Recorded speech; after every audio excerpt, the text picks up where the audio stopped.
El imperio sasánida, los partos. Mientras en las estepas del centro de Asia se preparaba una avalancha, como una reacción en cadena, los pueblos de nómadas que habitaban este mar verde interior se agitaban por el intempestivo avance hacia occidente de los Yunun, hunos. De estos pueblos escitas que tradicionalmente habían habitado las llanuras adyacentes al mar Caspio, los partos, empujados por los sármatas, se introdujeron en una de las provincias orientales del imperio de los Seleucidas, el Jorasán. Allá, en estrecha relación con el reino Cuyán, llegaron a compartir un cierto estilo cultural. Inicialmente fueron resistidos, luego tolerados, y después de un proceso que va desde el 238 a.C., terminaron conquistando todo el Irán.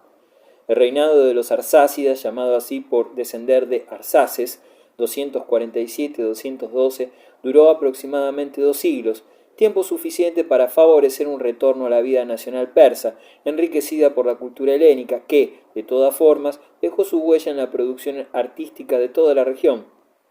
Durante los arsácidas refloró un sentimiento netamente iranio que se expresa sobre todo en la revalorización de la religión zoroástrica, así como en la resurrección de la caballería como arma principal, y en una administración provincial basada en señores locales que aportaban en caso de guerra su contingente de guerreros a caballo. Surgimiento de los sasánidas. Sin embargo, era la próxima y última etapa que viviría Irán antes de ser sometido por los árabes, la que había de revitalizar en plenitud las viejas glorias de la Persia aqueménida. Ese nuevo momento lo traerían los descendientes de Sasán Papakán, oscuro rey de Fars, Irán oriental, los sasánidas, que decían ser descendientes directos de los aqueménidas. Gracias a la debilidad política de los seleucidas, habían sustituido en la Pérsida o Fars un estado casi independiente, ajeno al helenismo que cautivaba a la aristocracia de Babilonia, Ctesifón y otras grandes ciudades. En ese estado persa se acuñaron monedas en las que aparecen sus reyes de pie, con un arco en la mano, cerca del altar del fuego, junto al estandarte persa tradicional, la bandera del herrero Kahwe, más tarde símbolo de la soberanía sasánida. En dichas monedas también aparece el dios Ahura Mazda, con leyendas en arameo, palevi, la lengua persa. Estos reyes se hacían llamar Shah, señor, Malka, príncipe, Aetrapaiti, sacerdote, amo del fuego, lo que resalta su carácter señorial y religioso. Fue en esta región, guardada por el orgullo altanero de su rancia nobleza persa, que se mantuvieron la arcaica tradición aqueménida y la religión mazdeísta, para rebrotar con toda su fuerza durante el reinado de los sasánidas. Los sasánidas querían enterrar las raíces de su reino en los fundamentos de su ser persa, del ser persa, para reedificar la antigua Persia sagrada. La primera preocupación fue convertir la religión zoroástrica en religión del Estado. Por eso encargaron a los colegios de sacerdotes la recopilación y conservación de la más selecta y antigua tradición religiosa persa, el Avesta. Todos los príncipes persas de esta renovación nacional estuvieron imbuidos en la marcialidad a que impele el arta, la virtud guerrera que había cultivado desde sus orígenes indoeuropeos. Es por eso que emprendieron con furor su tarea. Artashir Papakán, uno de los ya del pequeño estado de Fars, sintiéndose lo bastante fuerte, emprendió campañas militares que extendieron lenta pero firmemente su territorio hasta llegar a reclamar del último arsácida, Artabano V, la investidura real para su hijo, Shapur, gesto de honda significación, pues expresaba el deseo de continuidad y legitimidad de parte de los sasánidas, a la vez que el respeto hacia esos escitas, a quienes veían como gente limpia, guerreros valerosos, de pureza espiritual y con quienes inconscientemente sentían una afinidad racial. Artashir confiaba en poder ganarse a otros príncipes persas de las áreas marginales que se habían mantenido ajenos a los sucesos del Irán de los últimos siglos. Algunos de ellos referían orgullosos a sus hijos las hazañas y honores que habían distinguido a sus ancestros en tiempos de los aqueménidas. En la ciudad de Istarj, los príncipes se decían descendientes directos de los aqueménidas. Sasán, abuelo de Artasir, el que dio el nombre a la dinastía, había sido el príncipe sacerdote más respetado de ese lugar.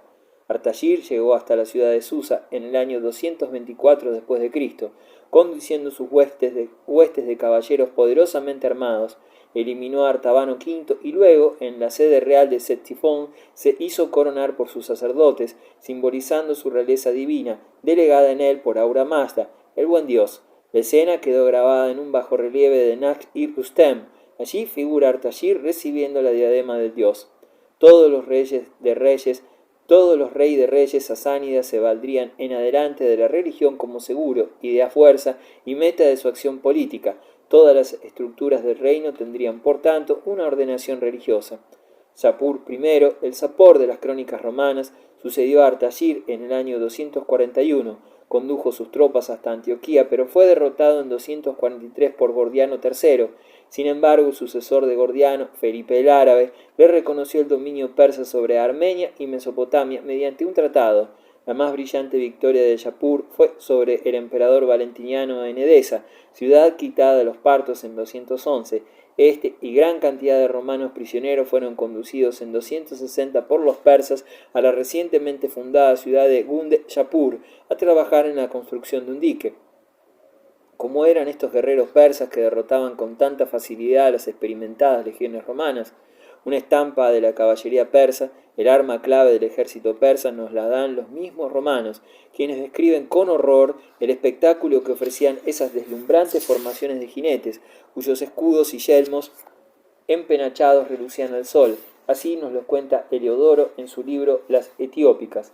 Se vio, pues, al ejército del enemigo ordenado para la batalla con todo el esplendor persa que fascinaba las miradas, ya que el oro y la plata de las armas hacían brillar toda la llanura.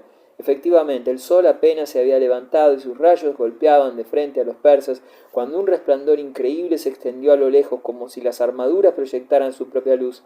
El ala derecha estaba formada por soldados originarios de Persia y Nubia. Los hoplitas abrían la marcha y todos los arqueros venían detrás, al abrigo de los hoplitas, donde se encontraban seguros para lanzar sus proyectiles, porque no iban armados. Los contingentes de egipcios y libios, así como todos los auxiliares extranjeros, formaban el ala izquierda, acompañados de lanceros y honderos encargados de ejecutar las cargas y atacar al enemigo, hostigándolo por los costados con sus proyectiles. El sátrapa se encontraba al centro, subido en un magnífico carro, armado de haces, flanqueado de una falange que le servía de escolta y defendido en la delantera solo por una tropa de caballería acorazada, en la que depositaba la mayor confianza en el momento del combate. Esta tropa es siempre, entre los persas, la más valiente y lista frente a la batalla, tal como un muro inquebrantable. Su armadura está hecha de la siguiente manera: se escoge un hombre de un vigor excepcional y se cubre su cabeza con un casco de una sola pieza, perfectamente ajustado, y reproducen la imagen exacta de una cara, al modo de una máscara. Encierra enteramente la cabeza desde la coronilla hasta el cuello, salvo los ojos para permitir ver. La mano derecha está armada de un venablo más largo que una lanza, la mano izquierda queda libre para tener las riendas. Un sable se cuelga a su costado y está recubierto de una coraza no solamente en el pecho, sino en todo el resto del cuerpo. En cuanto al modo como se fabrica esta coraza, es el siguiente: se hacen placas de bronce y de fierro rectangulares y de un palmo más o menos en cada sentido. Después se las une una a otras por el borde, de manera que la de abajo sea en parte recubierta por la de arriba, y de la misma manera aseguran la articulación en los pliegues, consiguiéndose algo así como una túnica de escamas, que se adapta al cuerpo sin molestarlo y envolviéndolo enteramente, rodeando cada pierna por separado y extendiéndose sin dificultar los movimientos. Esta coraza está provista de mangas y desciende desde el cuello hasta las rodillas, y no está abierta más que a la altura de las caderas, lo que es necesario para permitir al caballero montar a caballo. Tal es la coraza que devuelve los dardos y es verdaderamente invulnerable. La polaina se extiende desde la punta del pie hasta la rodilla y está atada a la coraza. El triunfo de Edesa fue proclamado en un bajorrelieve esculpido en Naqsh-i-Rustem, cerca de Persépolis, que es un ejemplo del arte triunfal sasánida y a la vez un testimonio de la humillación romana. El arte sasánida presenta soluciones estéticas muy importantes que influyeron sobre los cristianos que vivieron bajo la égida de los sasánidas. Por no tener una estética propia para su etos cristiano, tomaron muchas ideas desde este arte persa, que después veremos aplicado y difundido en el arte cristiano bizantino y el de Occidente medieval. Es el caso del frontalismo, la representación simultánea de representaciones no simultáneas, el uso de ángeles y genios, el áurea o luminosidad que rodea a los personajes, el vareno persa. Shapur tuvo éxitos, pero también derrotas. Un asalto frustrado a Palmira terminó en la pérdida de la Mesopotamia, que quedó en poder del rey palmirense Odenato, leal a los romanos. Asesinado 5 años después, su viuda Zenobia buscó una alianza con los persas a fin de agrandar el reino de Palmira a costa del Imperio Romano, pero cuando los romanos, conducidos por Aureliano, tomaron Palmira en 273, desterrando a la reina Zenobia a Tívoli, quedó disponible para estos anteriores aliados todo lo que había sido el dominio oriental de Palmira. Esto demostró que el rey sasánida sabía de estrategia, diplomacia y aprovechamiento de oportunidades. En tanto, un hijo secundón de Yapur había fundado en Georgia una dinastía sasánida lateral llamada Cosroena, y se dice que se había convertido al cristianismo, mientras que un hermano del rey de Persia llamado Peroz o Firoz se transformó en el protector de Manes, fundador de una secta más deísta que logró ganar y retener durante un milenio buen número de adeptos en Asia Central. Manes, palabra que significa el ilustre, presentó su evangelio en Gundenshapur el año 242, recién entronizado Yapur, que lo recibió en palacio, lo escuchó y después de unos años lo encarceló. Bajo Hormuz I, que simpatizaba con el terco profeta, salió en libertad, pero su sucesor, Braham I, lo crucificó en 276. Se cuenta que escribía constantemente, sin embargo sus obras se conocen hoy solo a través de referencias. San Agustín fue catecúmeno de esta secta, que luego combatió con su pluma. Parece que establecía una tajante diferencia de trato. A los elegidos o iniciales les exigía abstenerse del sexo, carne, pescado, leche y vino.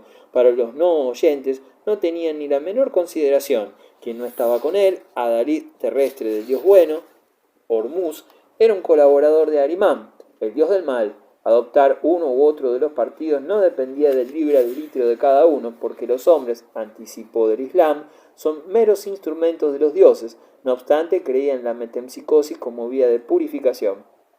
El maniqueísmo influiría perdurablemente en los países cristianos. Su impronta se advierte en sucesivas herejías priscilianistas del siglo VI, cátaros del siglo XII, valdenses del siglo XIII y posteriormente puritanos y jansenitas. El maniqueísmo sirvió de vehículo para extender el influjo del estado sasánida muy al interior de Asia, pues los monjes maniqueos llegaron hasta el desierto de Gobi y el Turkmenistán y el Turquestán. La importancia del Turquestán es tremenda, pues en ella se dio por esos siglos un nutrido intercambio entre la cultura persa, el hechizo de la filosofía búdica que emanaba desde detrás de los Himalayas y los avances técnicos de China, llegados por la vía del oasis del Tarim. Las tres grandes culturas, China, India y Persia, se renovaron con este constante intercambio. Cambio en las relaciones romano-persas. Durante el largo reinado de Yapur II, 309-379, ocurrieron importantes cambios en las relaciones romano-persas. En el año 313, el emperador Constantino declaró a la Iglesia cristiana legalmente protegida por el Estado romano. Antes de eso, buen número de cristianos había vivido en territorio persa, pues preferían la intolerancia dogmática más deísta a las persecuciones romanas, pero el edicto de Milán cambió las cosas. Muchos cristianos emigraron a Occidente, o por lo menos se intensificaron los lazos a través de viajes y visitas, lo que significó la difusión de usos persas en Occidente. Para contener su nuevo espíritu, en vez de usar el arte romano, visto como polucionado y pecaminoso, los cristianos preferían el arte más inocente de los pueblos extranjeros. Esta emigración de cristianos se intensificó con la campaña persa contra el rey Tiridates de Armenia, 358, que hizo a muchos de ellos irse a Occidente.